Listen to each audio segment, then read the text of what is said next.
Cette vidéo sera probablement une des plus complètes de ma chaîne. J'ai vraiment envie de vous parler de la vision du marketing et surtout du SEO pour les prochaines années. Les règles du jeu changent, surtout d'un point de vue SEO, et le constat en 2026, c'est extrêmement simple. Les consommateurs ne cherchent plus les informations de la même manière qu'avant. Que vous le vouliez ou non, les choix de consommation et de prise de décision sont beaucoup plus larges. Les visiteurs décident de l'endroit où ils vont recevoir l'information et l'endroit où ils vont chercher l'information. Ça se fait sur TikTok, sur Amazon, sur ChatGPT, sur Google et sur YouTube. À la fin, le consommateur prendra une décision et se fera un avis en fonction de ce qu'il a vu de vous sur Internet et sur tous les réseaux sociaux possibles et imaginables. Le but, en tant que bon expert, marketing, fondateur, etc., c'est simple. Vous devez maîtriser 3 éléments pour tirer parti de ce mouvement. Déjà, vous devez analyser votre classement, la portée, l'étendue des réseaux que vous allez toucher et la pertinence. Si vous ne maîtrisez pas ces 3 éléments-là, vous êtes déjà à la ramasse, mais surtout complètement invisible. C'est pas une question de faire plus de SEO, ou alors plus d'ads, ou alors plus de marketing, plus de mailing, plus de je ne sais quoi. Maintenant, le but, c'est d'être présent partout, sur différents canaux, à la fois sur TikTok, Amazon, YouTube, Google, ChatGPT. Dans cette vidéo, on va voir 3 points. Déjà, le changement des futures années et ma vision du marketing. 2, pourquoi votre stratégie SEO actuelle ne sert peut-être à rien. Et 3, bien évidemment, comment y remédier.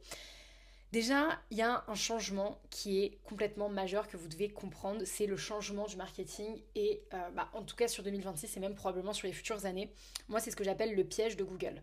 Avant, effectivement, on optimisait juste son site pour Google, on devait faire attention à son score d'optimisation parce que c'était comme ça que l'ancien Google fonctionnait et c'était uniquement ça qui marchait parce qu'avant, les gens ne se fiaient qu'à Google. Sauf que Internet ne se limite plus seulement à Google, vous vous en doutez bien. Avant, si vous n'étiez pas sur Google, vous étiez complètement invisible. Même si vous êtes sur Google en 2026, vous perdez quand même des clients à l'heure actuelle. Google, c'est très bien, c'est entre 8,5 à 7,4 milliards de recherches par jour selon différentes estimations. Sauf que maintenant, on a le search. Le search qui est littéralement partout, à la fois sur Pinterest, sur Facebook, YouTube, Instagram, TikTok, Grok, tout ce que vous voulez, Twitter. YouTube, c'est entre 6 et 7 milliards de recherches par jour, TikTok entre 3 et 4 milliards, Instagram entre 1,5 et 2 milliards, Pinterest entre 1 et 1,5 milliards de recherches par jour. Vous faites une erreur si vous pensez que vos clients n'utilisent pas ces plateformes. Et je dis ça de manière complètement transparente. Je ne vais pas uniquement prôner Google parce que ce serait une erreur. Vous devez savoir où sont vos clients. La vérité, vous devez surtout comprendre où sont les décisions d'achat réelles de vos clients, où votre entreprise se situe dans le processus de décision de vos visiteurs. Où est-ce que vous êtes concrètement? Vous pouvez avoir un nombre de volumes en termes de trafic qui est en constante augmentation, mais un chiffre d'affaires qui est extrêmement stable, puisque vous n'êtes pas dans le processus de décision. Et il y a une différence entre la visibilité et la prise de décision. Vous pouvez être visible, mais aucune conversion ne peut avoir lieu. Alors maintenant, la question du coup, c'est pourquoi? Pourquoi est-ce que ça ne fonctionne plus? Pourquoi le référencement SEO à l'ancienne ne fonctionne plus comme avant? Dites-vous que le principe de recherche, il n'a plus rien à voir avec avant. Avant, effectivement, on était juste sur les meilleurs liens en bleu sur Google. Et maintenant, les visiteurs ne descendent plus autant qu'avant sur Google dans les résultats. Les gens ne sont même plus souvent sur Google. Ça, c'est très important à comprendre. En fait, les gens n'évaluent plus autant les options qu'avant. Il y a beaucoup plus de choix. Les visiteurs, ils vont prendre des décisions qui vont être vraiment beaucoup plus rapides. Et en fait, le but, c'est de réussir à capter ce qu'on appelle des points de contact. Avant, ça, c'est l'entonnoir de marketing. Vous deviez juste réussir à capter l'attention avec votre site web, une bonne fiche produit, une collection, un article de blog. Le visiteur pouvait émettre un intérêt. Ensuite, vous pourriez cultiver son désir pour faire en sorte qu'il reste sur votre site web ou alors qu'il passe tout simplement à l'achat. Et ensuite, hop, il passait à l'action. Maintenant, c'est beaucoup plus complexe que ça. Vous devez comprendre les points de micro-décision. Les points de micro-décision, qu'est-ce que c'est? Ça, maintenant, c'est une constellation, on va dire, d'endroits, de points où vos visiteurs sont. Et pensez que juste maintenant, faire du marketing, c'est capter cet entonnoir-là, c'est complètement faux. Vous devez être beaucoup plus présent. Il y a énormément de canaux qui existent, que ce soit Google, là c'est vraiment où cliquer, à qui faire confiance, on va souvent être sur Reddit, en tout cas pour la génération Gen Z, Reddit c'est vraiment en constante augmentation. Ensuite, où est-ce qu'on peut trouver de bons avis pour acheter? Ça va être par exemple sur Amazon ou alors TikTok Shop. Quelle appli installer? Eh ben, on va se concentrer sur les bons avis sur l'App Store ou sur Google Play. Quoi penser? On va aller écouter un podcast ou alors aller sur YouTube. Et maintenant, la vérité, c'est qui donne l'autorité et qui cite, qui fait un récap de toutes les plateformes. C'est les intelligences artificielles, ChatGPT, Gemini, Claude. C'est important de comprendre que chaque réseau a son propre mode de fonctionnement. Maintenant, la psychologie de vos visiteurs, de vos futurs clients, elle passe justement par tous ces réseaux-là. Et le but, c'est de faire en sorte d'être présent sur l'intégralité de ces canaux, mais de manière intelligente. C'est très important. Avant, comme je l'ai dit, on était juste sur un parcours d'entonnoir. Maintenant, les gens ont besoin de beaucoup plus de décisions, ont besoin de voir que vous êtes vraiment présent. Mais par contre, il ne faut pas penser que tout ça, c'est séquentiel. Dans le sens où vous ne devez pas vous dire qu'une personne doit à la fois être sur les IA, ensuite elle va aller sur YouTube, ensuite elle va aller sur TikTok. Ça fonctionne pas vraiment comme ça. C'est beaucoup plus subtil que ça. Une personne, elle peut voir votre produit sur TikTok, regarder les avis sur Amazon, le valider sur Trustpilot et demander à ChatGPT des alternatives pour payer par exemple moins cher. Une mention, c'est comme si c'était un signal de confiance.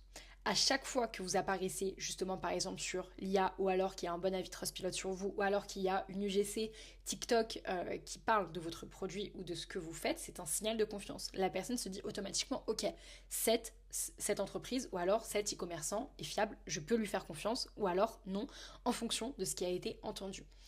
Chaque signal que vous allez avoir, c'est un vrai levier d'influence. Donc la question maintenant, c'est comment est-ce que vous pouvez activer ces leviers d'influence-là. C'est très important. Vous devez apparaître justement dans ces micro-choix. S'il y a une personne qui fait une requête sur Google, vous devez être en première position sur Google. Si à un moment une personne se pose des questions sur un certain domaine ultra précis, vous devez apparaître sur Reddit. Si vous vendez des produits, vous devez être sur Amazon et avoir de très bons avis, que ce soit sur Amazon ou sur TikTok Shop. Si vous lancez une application, vous devez avoir de très bons avis justement sur l'App Store ou Google Play. Si vous voulez prouver votre expertise, montrer concrètement votre autorité et ce que vous faites, vous devez être à la fois sur YouTube, sur Spotify et également sur LinkedIn, on n'en a pas parlé aussi. Et si justement vous voulez être sûr de pouvoir synthétiser tout ce qui est dit sur ces plateformes-là, vous devez être présent sur ChatGPT, Claude et Gemini, puisque ces plateformes-là, ces IA-là, ont pour but justement de synthétiser ce qui est dit sur Internet. C'est très différent de simplement juste Google, où là effectivement on est sur des liens et c'est un système où juste Google va citer des liens, énumérer des liens. Là on est vraiment sur un principe de synthétisation pour que ce soit beaucoup plus simple. Et donc l'idée c'est d'apparaître dans ces micro-choix.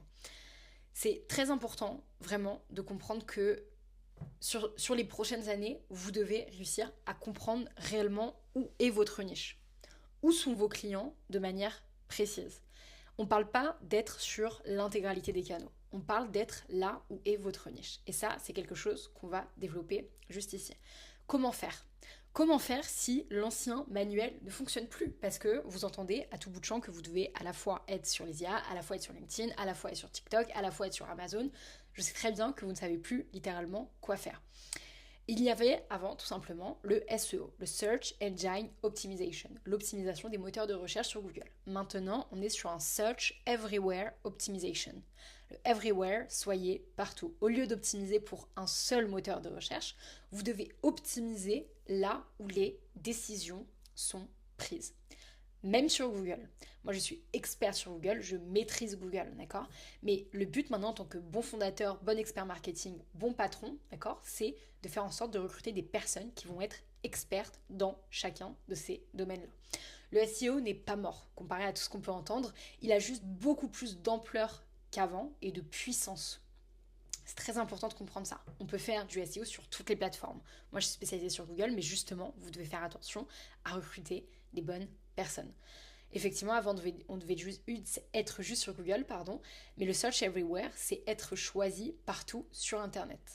Avant de penser que vous devez partir partout et littéralement dans tous les sens, c'est pas vrai. C'est pas une question de volume, c'est pas une question de quantité, c'est une question de qualité.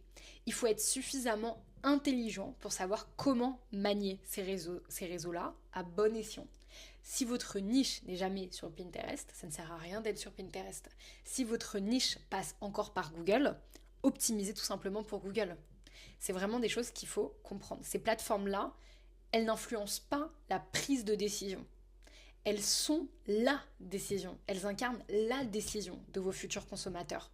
C'est grâce à ces plateformes-là que les utilisateurs vont se faire un avis de votre marque et de votre entreprise.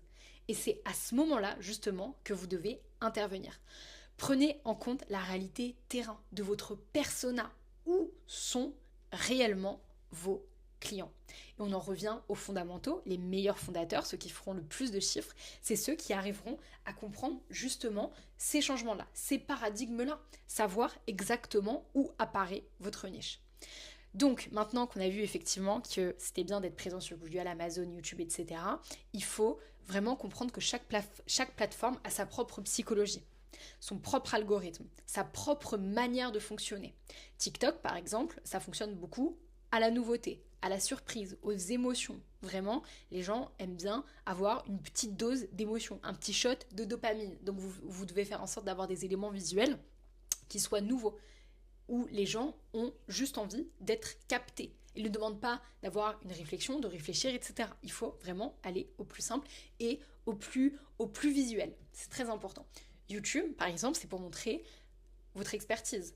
Rentrer en profondeur, pour fidéliser une audience. Moi, là, je suis sur YouTube en train de vous parler, c'est pour faire en sorte d'avoir plus de crédibilité et plus d'expertise.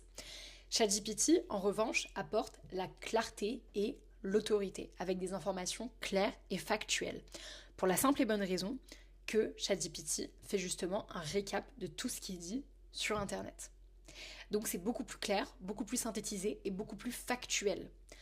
En revanche, Instagram, là, c'est plus pour adhérer à un style, un mouvement. C'est là où on va pouvoir créer un mouvement, faire en sorte que les gens adhèrent à une vision de ce que les gens veulent dire. Chaque plateforme a ses propres codes. Moi, je suis experte sur Google, ChatGPT, Gemini, Claude, Perplexity, etc.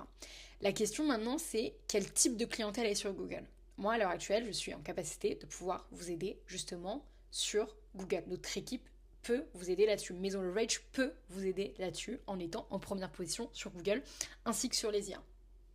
Mais la question maintenant, c'est il y a une différence entre comment apparaître sur Google et comment convertir sur Google. C'est très bien d'être en première position sur Google, mais est-ce que ça convertit derrière? Est-ce que votre site répond au code de Google et des IA? Si justement vous vous posez cette question-là, n'hésitez pas à prendre un rendez-vous dans le premier lien en description, on en discutera ensemble, parce que nous sommes tout simplement experts sur Google et sur les IA. On peut vous guider là-dessus. Et surtout, on pourra vous aider à convertir votre audience. C'est ça l'élément le plus important, comment convertir? Parce que juste être visible ne sert à rien. Ce qui compte, c'est la validation. La visibilité, c'est ce que vous faites. La validation, c'est ce que disent les autres de vous. Et il faut faire en sorte d'avoir un site qui soit suffisamment performant pour que quand les gens aillent le voir, ils puissent tout simplement recommander ce que vous faites, ce que vous dites, et ce que vous proposez, pour qu'en plus, ce soit cité par les intelligences artificielles. C'est vraiment deux choses qui sont extrêmement différentes. Vous devez à la fois réussir à maîtriser chaque canal, comprendre avant tout où est votre niche et surtout réussir à faire en sorte que votre site devienne un actif. Avoir juste un site pour avoir un site, ça sert strictement à rien. Avoir un compte Instagram pour avoir un compte Instagram parce qu'on vous dit qu'il faut faire des posts, ça ne sert à rien. Moi, je vois de plus en plus de vidéos sur les réseaux sociaux où je me dis mais ça n'a rien à voir avec la niche. Est-ce que ça convertit vraiment? Et du coup, par exemple, c'est très très bien d'être en première position sur Google, c'est très très bien de faire un post avec énormément d'impressions, énormément de clics, mais concrètement, qu'est-ce que veulent voir les personnes qui se rendent sur votre site? Pensez à ça, pensez à ces éléments-là. Le Search Everywhere Optimization, c'est la nouvelle vision sur les prochaines années. C'était important que vous puissiez comprendre cette vision-là. Nous, en tout cas, c'est une vision qu'on a chez Maison Le Rage. On va vraiment vous guider de A à Z, justement, sur ces process-là. On est expert sur Google, mais on est en capacité de pouvoir vous rediriger tout simplement vers les bonnes personnes qui pourront vous accompagner. C'est très important que vous puissiez choisir les bonnes personnes. Mais écoutez, c'était Océane, on se retrouve dans une prochaine vidéo et n'hésitez pas à me poser le plus de questions que vous voulez en commentaire. Je suis aussi disponible sur LinkedIn, Océane Bondis, je mettrai les liens de toute façon en description.